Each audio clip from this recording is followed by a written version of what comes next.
Again, as with the others, I'm going to start by creating a coupon department just because I like to keep things organized that way. Again, it is so much easier when your menu, the larger it becomes, that you create these various departments and organize things accordingly. It just makes all the difference in the world in being able to find everything. So let's say that in this case, I'm going to presume that I've got a flyer that I've handed out to people that's going to give them 50% off a bagel. So that'll be our coupon example. And to create a coupon, it's just like standard items and all of these items we've been creating. We're going to go in here to inventory maintenance and create an add item. And this time, instead of combo and all of these others, we're going to click on the coupon feature. And I'm going to select that this item goes in my coupon department. And let's go ahead and call this a promotion.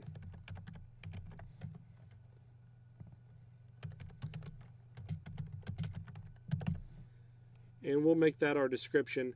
Now the discount amount here, you have to watch out. There's a little trick on this.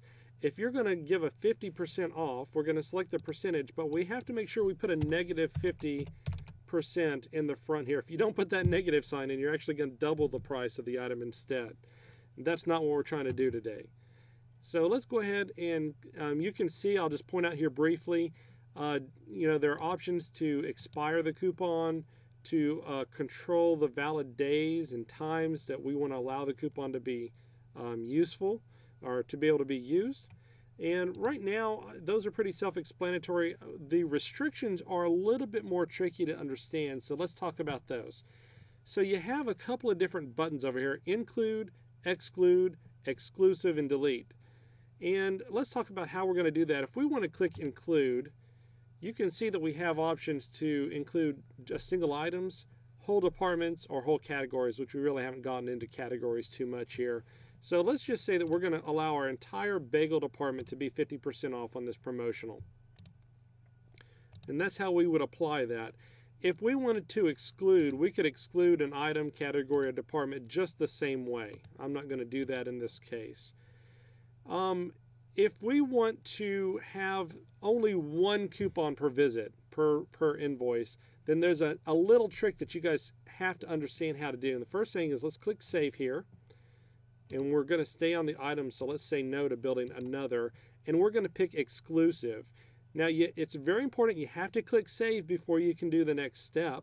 Once you do that, this item is in the system as a record, and the item number is promotion.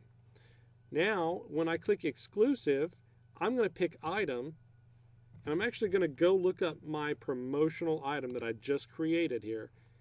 And it seems kind of maybe not so intuitive that I'm actually picking this item to be exclusive of itself, but what that tells the system is that when I add this item to the invoice, I can only add it one time to the invoice. If I try to add it a second time, give the customer an additional 50% off another item on the same invoice, it's going to stop and give me an error.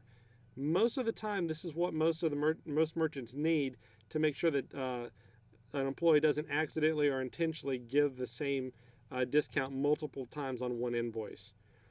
You can be aware that there are quite a few other settings down here that are pretty self-explanatory.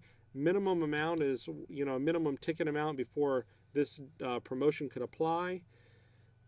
Include all items besides above exceptions. So this helps you with your logic statement and how you're assigning what items can get this discount. Apply only to parent items. Apply to special items using special pricing. There's just some stuff in here that we just don't get into very often, so we're not going to deal with it too much in this training. Let's go ahead and click Save. And what we really want to do is see how we've set this item up and if it's going to work for us the way we wanted. So let's click on our cheese bagel. It's $1.50. And you know what? Before I can do this, let me back out real quick. I need to log off again because my system needs to update with those coupons. All right.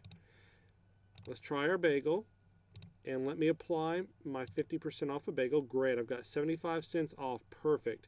Now, if I add an additional bagel, the idea is that this will not permit me to be able to add the same promotion a second time, which is most of the time that's the way we need to handle things.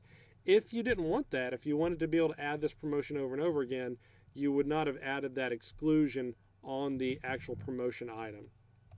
All right. Now that we're done with that, I think we've pretty much covered most of the basic menu programming topics. Keep in mind that your quick keys down here really are a lifeline. You can add all of these different types of programming elements that we've talked about today down in the quick keys. So you could add a standard item, modifier, choice item, combo meal, coupon, whatever interests you. You should be able to add those down there and make things go a little faster for some of your cashier staff.